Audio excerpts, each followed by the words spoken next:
Congratulations, you did it, $200,000 a year. You told your parents, you updated your LinkedIn, you felt it, that warm chemical rush of validation.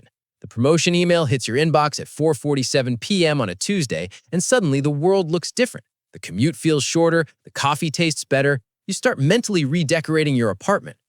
Now, let me destroy it.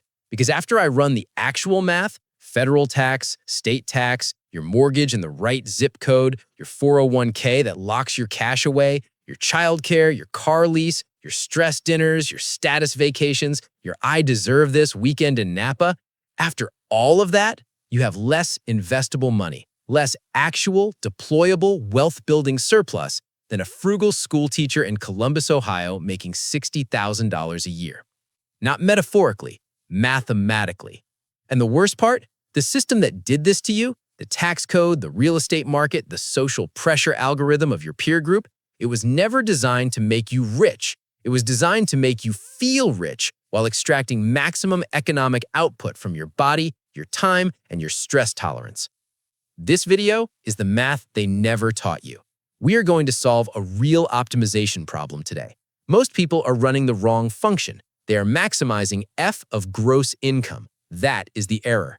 The correct function, the one that actually builds wealth, is maximizing F of surplus, your net income, the money left over after the entire system takes its cut. By the end of this video, you will never look at a salary number the same way again. Let's go. Let's start with the psychology, because before we get to the math, we need to understand why the trap works. Why smart people, engineers, lawyers, finance professionals, people who literally do quantitative analysis for a living, fall into it every single time. It's dopamine. That's it. That's the whole answer. Your brain cannot distinguish between the feeling of having $200,000 and the feeling of earning $200,000. The number on the offer letter triggers the same neurochemical cascade as actually holding the cash. And that gap between the number on paper and the money in your control is where the entire trap lives. Here's the first enemy. I call it the lifestyle creep tax, and it is the most insidious tax in existence because it is entirely voluntary, entirely invisible, and it compounds year over year without a single line item on your W-2. The moment your salary goes up, your reference class shifts. You are no longer comparing yourself to who you were last year. You are comparing yourself to your new peer group. And your new peer group, your colleagues at the $200,000 level, they live in a certain type of apartment. They drive a certain type of car. They vacation in a certain type of place. They send their kids to a certain type of school. You don't decide to spend more. You just adjust to the new normal. That is the lifestyle creep tax, and it is perfectly calibrated to consume every single dollar of every single raise you will ever receive for the rest of your career. Now, meet its cousin, the status tax. This one is even brutal because it feels rational. It feels like an investment. You need the car because clients see you in it. You need the apartment in that neighborhood because it signals stability. You need the wardrobe because you are being evaluated visually in every meeting. You need the dinners because that is how relationships are built in your industry. Every single one of those statements contains a grain of truth. And that grain of truth is the hook. Because wrapped around that grain of truth is $1,000 a month of pure status signaling that does absolutely nothing for your net worth. Now, I want to introduce the variable that will change how you think about money forever. Net income. Not gross income, not take-home pay, net income. The true investable surplus. The money that is actually left over after taxes, after fixed obligations, after the lifestyle your salary requires you to maintain. The money that can actually be deployed into assets that compound and build real wealth. This is the only number that matters. And for most $200,000 earners in a high cost of living city, this number is catastrophically, embarrassingly small. Let me show you exactly how small.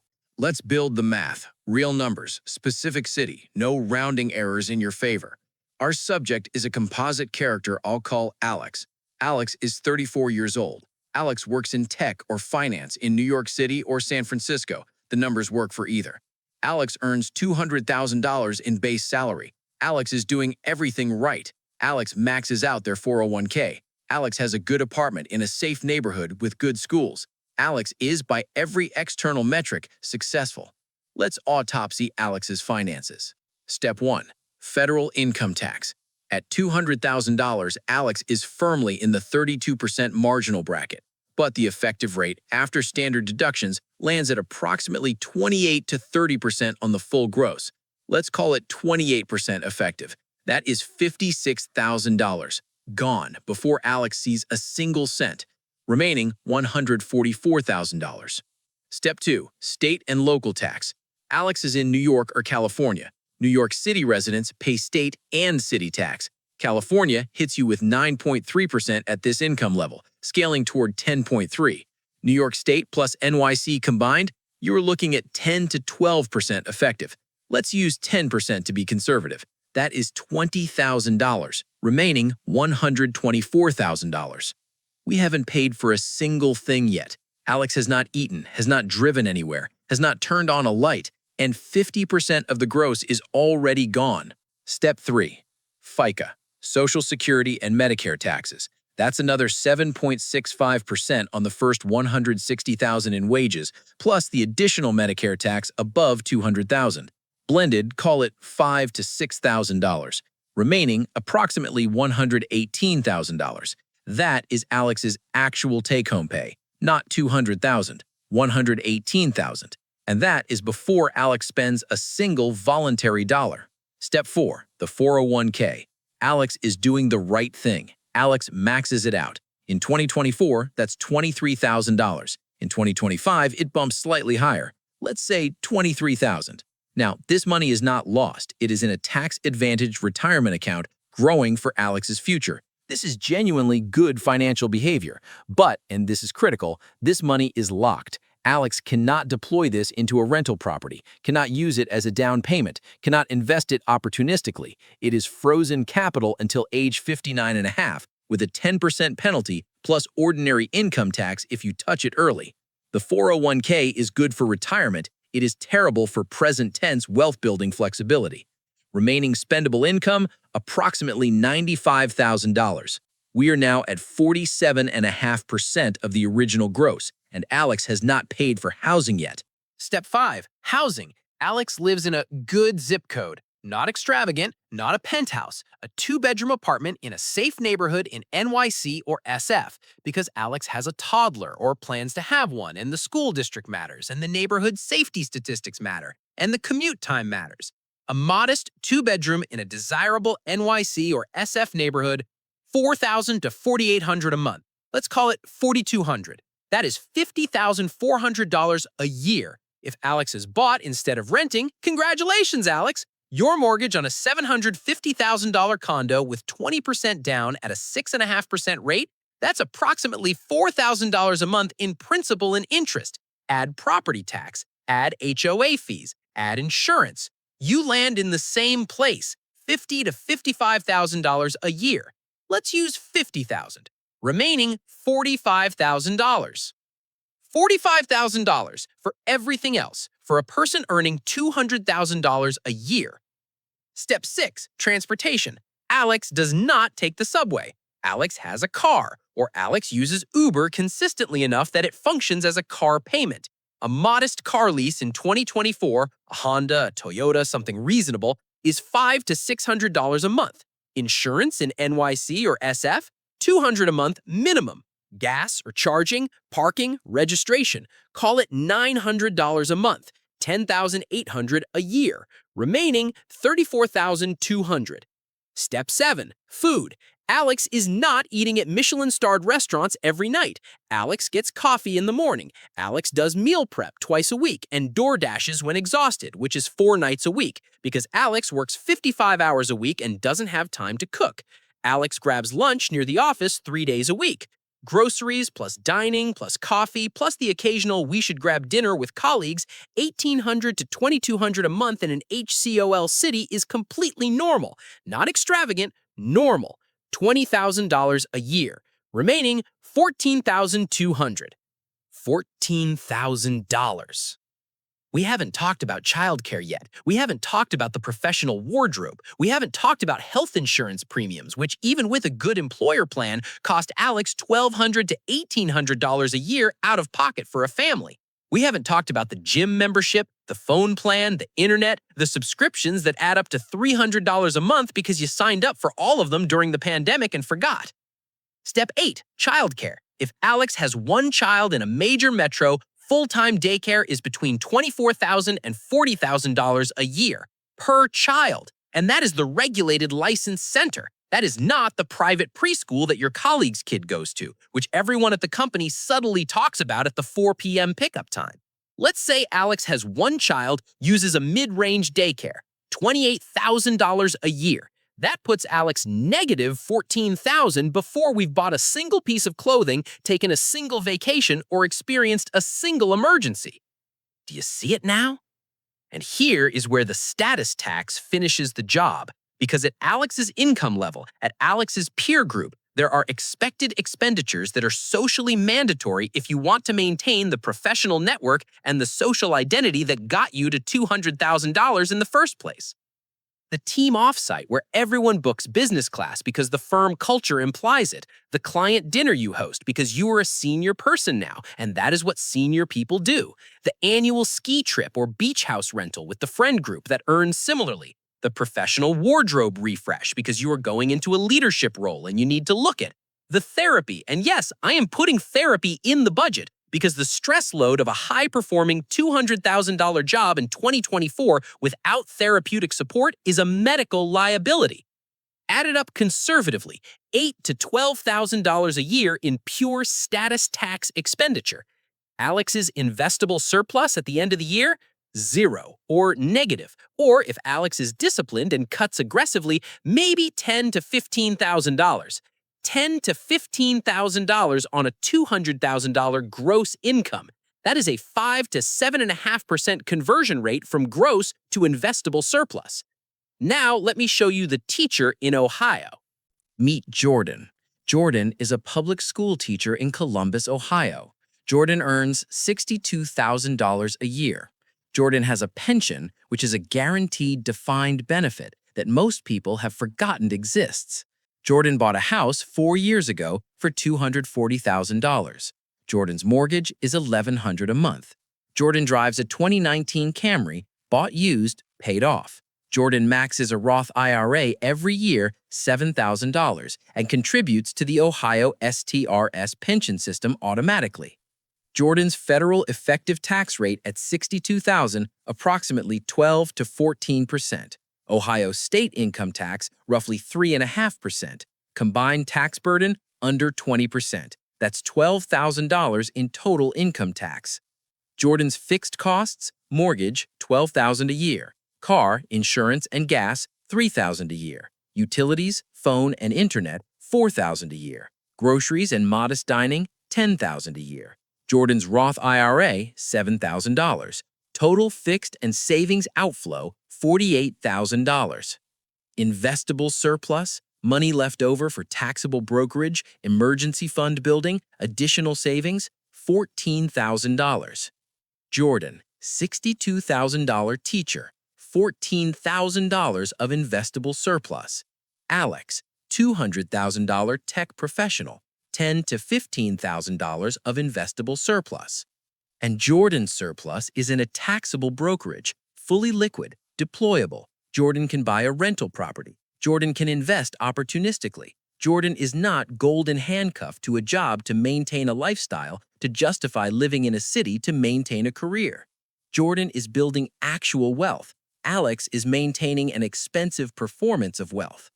And here is the compounding horror. At a 7% annualized market return, Jordan's $14,000 annual surplus, compounded over 20 years, becomes $570,000 in a taxable account, plus a fully vested pension, plus a paid-off house worth potentially $400,000 in 20 years. Alex's $10,000 to $15,000 surplus, compounded over 20 years, plus the 401k, plus Social Security, if Alex stays employed, if the industry doesn't restructure, if the company doesn't do layoffs, lands in roughly the same place, except Alex spent 20 years stressed, overworked, and dependent on continued high income to maintain a fixed cost base that has no downward flexibility. Which is the bigger mathematical risk? Let's formalize this, because this is not a feelings argument. This is an engineering argument. You are running the wrong optimization function. The function most people optimize: maximize F of gross income, more salary, bigger title, higher earning potential. And the implicit assumption behind this function is that more gross equals more wealth. That is the error. That assumption is catastrophically wrong in a high cost of living environment above a certain income threshold. Here is what actually happens mathematically when you optimize for gross income in an HCOL environment. Gross income goes up. Marginal tax rate goes up, non-linearly. Required peer group expenditure goes up because your reference class shifted. Required housing expenditure goes up because now you need to live near your new colleagues and clients. Required professional expenditure goes up, wardrobe, events, networking. Stress level goes up, which increases spending on stress relief, vacations, restaurants, alcohol, subscriptions, impulse purchases, all the things you buy yourself to justify the suffering. Every dollar of gross income increase above a certain threshold generates a cascade of required and semi-required expenditure increases that consume that dollar before it ever reaches your balance sheet. This is the golden handcuffs theorem, and it operates like a tightening ratchet. You cannot easily walk back the lifestyle. You cannot easily take the pay cut. You cannot easily move to a cheaper city because your spouse's career is here, your kid's school is here, your entire social and professional infrastructure is here. You are trapped efficiently by a system you voluntarily entered because the gross number felt so good. Higher gross income above the threshold can equal lower wealth leverage. The correct optimization function is maximize F of surplus, maximize the gap between what comes in and what goes out, and, critically, maximize the flexibility of that surplus. Liquid assets, low fixed cost obligations, the ability to say no to a job because you don't need the income to service your lifestyle. That flexibility, that optionality, is worth more than any marginal salary you will ever receive. So what do? You didn't come here for a problem statement. You came here for the engineering solution. Rule 1, collapse the status tax. Ruthlessly, systematically, without apology. A car moves you from point A to point B. That is its engineering function. A $2,000 a month lease on a German luxury vehicle performs that function at 0% additional efficiency compared to an $800 a month payment on a reliable used Japanese sedan. The delta? $1,200 a month is $14,400 a year invested at 7% for 20 years. That is $560,000. You drove BMW. You have less than $600,000. Your colleague drove a Camry. They have more. Rule 2, decouple your housing from your ego. The zip code is a status tax. The good school district premium, and this is real, this is documented in housing economics, adds 15 to 30% to the purchase price. In many cases, a slightly less prestigious zip code with a good charter school option produces identical educational outcomes at dramatically lower cost. This is not about depriving your children. This is about not paying a $300,000 premium for a school district decal on a real estate listing. Rule 3, build a surplus target, not an income target. Stop saying, I want to make $250. Start saying, I want to have $40,000 of investable surplus per year. Those are completely different optimization targets, and they lead to completely different decisions. To hit $40,000 in surplus, you might need to make $250 in Manhattan. Or you might need to make 140 in Austin and cut your housing cost in half. Or you might need to geo-arbitrage, remote work from a mid-cost city while earning a coastal salary and hit 40,000 in surplus at 160 gross because your fixed costs collapsed by 30%. Rule 4. Automate the surplus before the status tax can consume it. The moment any income hits your checking account, it is at risk. The psychological research on this is unambiguous. Accessible money gets spent. Money that is automatically swept into a brokerage account or a high-yield savings account on the first of every month before you touch it. That money builds wealth. Pay yourself first is not a motivational poster. It is a behavioral engineering solution to the fact that your brain is wired to consume available resources. Automate the solution. Remove the decision from the equation. Rule 5. Use the Roth IRA as a stealth weapon. If your income is too high for direct Roth contributions, above roughly 161 for singles in 2024, use the backdoor Roth conversion. You contribute to a traditional IRA post-tax, then convert to Roth. This is legal, this is documented, this is what the tax code allows. A maxed Roth IRA is $7,000 a year, growing completely tax-free. In 30 years at 7%, that $7,000 becomes $53,000, tax-free. Every year you don't do this is a year of tax-free compounding you cannot get back. Rule 6, the stealth wealth mindset. Look poor, get rich. This is not a recommendation to live miserably. This is a recommendation to decouple your spending from your identity. The most financially free people I have ever studied share one characteristic. Their external lifestyle gives no indication of their actual net worth. They drive normal cars, they own modest homes relative to their income, they take vacations on points, they eat well but not expensively, and every year, quietly, invisibly, their portfolio compounds. They're not performing wealth, they're building it. Let me bring this home with a single mathematical truth. The average American millionaire, first generation, self-made, according to Thomas Stanley's decades of research, does not live in a luxury apartment, does not drive a luxury car, does not wear a luxury watch. They live below their means so aggressively and so consistently that their net worth quietly crosses $1 million, then $2 million, then $5 million, while their neighbors are still performing the theater of being wealthy. You have been sold a metric, gross income, and that metric has been optimized by every system around you, by your employer who wants your lifestyle to require your income, by the real estate market that wants to absorb your raises, by the consumer economy that converts your stress into spending. All of it optimized to consume your gross income before it ever becomes wealth. The countermove is simple, not easy, simple. Calculate your net income right now. Take your gross salary, subtract every tax, subtract every fixed cost, subtract the honest version of your spending. What is left? That number is your actual financial velocity. That is the number that will determine your financial freedom, not your salary, not your title, not the zip code of your apartment. If your net is under $15,000 on a $200,000 salary, and for many of you watching it will be, you are not building wealth. You are maintaining an expensive identity. And that identity has a monthly lease payment just like the BMW in your garage. You can cancel both.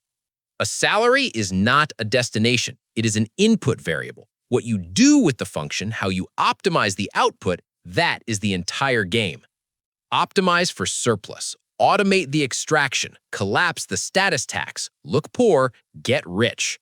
If this math hit different, if you actually opened a spreadsheet while watching this and the numbers made your stomach drop, subscribe, because this is what we do here. We strip away the noise, we run the actual math, and we build the engineering logic for financial freedom in a system that is designed to prevent it. Your net income is waiting. Go find it. See you in the next one.